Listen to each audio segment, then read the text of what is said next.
ఏపీలో రోజు రోజుకి రాజకీయ సమీకరణాలు మారుతూ ఉన్నాయి. అయితే ఎక్కడైతే పార్లమెంటు నంద్యాల పార్లమెంట్ సంబంధించినటువంటి చంద్రబాబు నాయుడు అరెస్టు సంబంధించినటువంటి రాష్ట్ర వ్యాప్తంగా ఉత్కంఠ నెలకొన్న సందర్భాలు మనం చూసాం. అయితే రా కదిల్రా అనేటటువంటి ప్రోగ్రాం నంద్యాల సెగ్మెంట్లో జరిగింది. ఈరోజు మనతో మాట్లాడడానికి మాజీ మంత్రి అఖిలప్రియ ఉన్నారు. మేడం చెప్పండి, ఈరోజు జరుగుతున్నటువంటి ఈ యాత్ర ఏదైతే ఉందో మీ ఫాదర్ వాళ్ళు ఉన్నప్పుడు 25 ఇయర్స్ తర్వాత ఆళ్ళగడ్డలో సభ జరిగింది, ఎలా ఉందండి?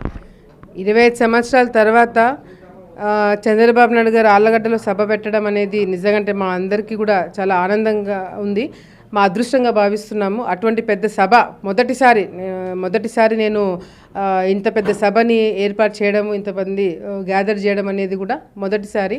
సో డెఫినెట్గా మా అందరికీ ఇది లర్నింగ్ ఎక్స్పీరియన్స్.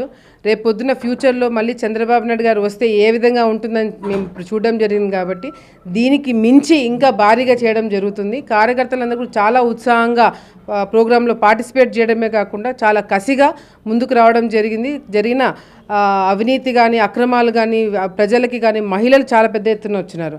సో వాళ్ళందరూ కూడా విసుగొచ్చేసింది ఈ ప్రభుత్వం వల్ల, ఈ నాయకత్వం వల్ల. మళ్ళీ లోకల్గా మేము రావాలా, మళ్ళీ చంద్రబాబు నాయుడు గారు ముఖ్యమంత్రి అవ్వాలని ఒక కసితో కూడా ఈరోజు ప్రజలందరూ కూడా రావడం జరిగింది. అయితే మేడం మనం చూడొచ్చు, స్థానికంగా ఉన్నటువంటి ఎమ్మెల్యే మీద కూడా నారా చంద్రబాబు నాయుడు హాట్ కామెంట్స్ చేయడం జరిగింది. అతను తీసుకునేటటువంటి ఫుడ్ ఏదైతే ఉందో ఆహారం తీసుకోవడం లేదు, ఇసుక తీసుకుంటున్నారని చెప్పి కామెంట్ చేస్తూ ఉన్నారు. మీరేమంటారు? అంటే మీ ఆళ్ళగడ్డ సెగ్మెంట్కి సంబంధించిన ప్రజలకు కావచ్చు లేదా వైసీపీ నాయకులకు ఏం చెప్పాలనుకో? వాళ్ళకి నేనేం చెప్పేది లేదు, ఆల్రెడీ చంద్రబాబు నాయుడు గారు చెప్పినారు. ఆయన నిజంగా చంద్రబాబు నాయుడు గారు చెప్పిన దాంట్లో డెఫినెట్గా వాస్తవం ఉంది. వాళ్ళు నిజంగా తిండి తింటున్నారో లేదో తెలియదు కానీ బాగా కబ్జాలు చేసి తింటున్నారు, ఇసుక తింటున్నారు, మద్యము బాగా బ్రహ్మాండంగా ఎక్కడ పడితే అక్కడ దొరుకుతుంది. దీని ద్వారా వచ్చిన డబ్బులంతా కూడా బాగా జోబులలో వేసుకుంటున్నారు, బాగా సంపాదించుకుంటున్నారు. చంద్రబాబు నాయుడు గారు కేవలం ఆళ్ళగడ్డనే కాదు, ఈరోజు ఏ పార్లమెంట్ చూసుకున్నా, ఏ జిల్లా చూసుకున్నా కూడా అవినీతి కార్యక్రమాలు ఈరోజు ఒక లిమిట్ దాటి వెళ్ళిపోతున్నాయి.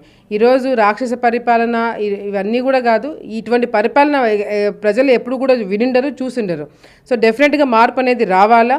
మళ్ళీ చంద్రబాబు నాయుడు గారి నాయకత్వం వస్తేనే మన అందరం కూడా బాగుపడతామనే ఒక డెసిషన్ ఆల్రెడీ ప్రజలందరూ కూడా తీసుకోవడం జరిగింది. ఈ ఆళ్ళగడ్డ నియోజకవర్గంలో వర్గపోరు సంబంధించి ఇటు జనసేన కావచ్చు, ఇటు టీడీపీలో కొంత సఖ్యత కుదరడం లేదంటారు. మీరేమంటారు మేడం? అంటే ఈరోజు జరిగినటువంటి ఈ ప్రోగ్రాంలో జనసేన సంబంధించినటువంటి ముఖ్య నాయకులు కూడా హాజరు కాలేదు అని చెప్పారు. ఇది వర్గపోరా లేకపోతే పార్టీ పోరా అనేది ఫస్ట్ క్లారిటీకి ఇవ్వాలి. వర్గపోరా అంటే పార్టీ రాదు. జనసేనతో నాకు ఎక్కడ ఎటువంటి ప్రాబ్లం లేదు, అసలు వాళ్ళతో కూడా నాకు ఎక్కడ కూడా ప్రాబ్లం లేదు.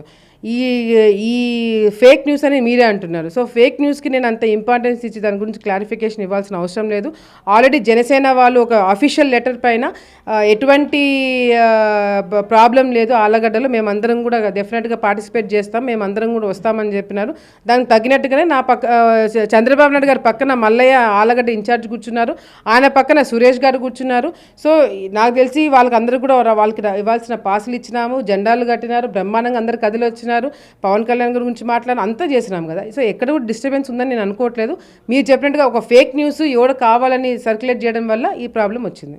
మేడం మనం ఈరోజు జరిగినటువంటి ఆళ్ళగడ్డ సెగ్మెంట్లో ప్రధానంగా ఒక ఉత్కంఠ వాతావరణం స్టేట్ వైడ్గా నెలకొంది. అయితే ఆళ్ళగడ్డలో ఈ యొక్క క్యాండిడేట్ని ప్రకటిస్తారని చెప్పి ముందస్తుగా పార్టీ శ్రేణుల్లో కావచ్చు లేదా నాయకుల్లో కూడా ఈ యొక్క న్యూస్ రావడం జరిగింది. దీని మీద మాట్లాడతారని చెప్పి అనుకున్నారు, కానీ ఏది మాట్లాడినటువంటి సందర్భాలు లేవు. మేము ఎవరు అనుకోలేదన్నా, టికెట్ అనౌన్స్ చేస్తారు మేము ఎవరు అనుకోలేదు, దాని ఆలోచన లేదు.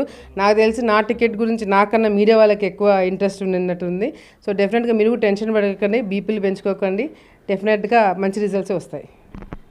అయితే రానున్న రోజుల్లో ఆళ్ళగడ్డ సెగ్మెంట్ సంబంధించి ఇప్పటికే జనసేన టీడీపీ ముఖ్య నాయకులు ఎవరైతే ఉన్నారో రానున్న రోజుల్లోగా కలిసి పార్టీ ముందుకు తీసుకెళ్తామో. అయితే ఇప్పటికే ఏదైతే స్థానికంగా ఉన్నటువంటి ఎమ్మెల్యే ఎవరైతే ఉన్నారో ఆ యొక్క చేసినటువంటి అరాచక పాలనకు సంబంధించి దీనికి సంబంధించి తమ అధిష్టానం నాయకుడు కూడా దీనిపై మండిపడిన పరిస్థితుల్లో అయితే క్లియర్గా కనిపిస్తూ ఉన్నాయి. ఏదైనా ఇప్పటికీ జనసేన టీడీపీ కూడా రానున్న రోజుల్లో కలిసి వెళ్తామని చెప్పి తెలుపుతున్నారు.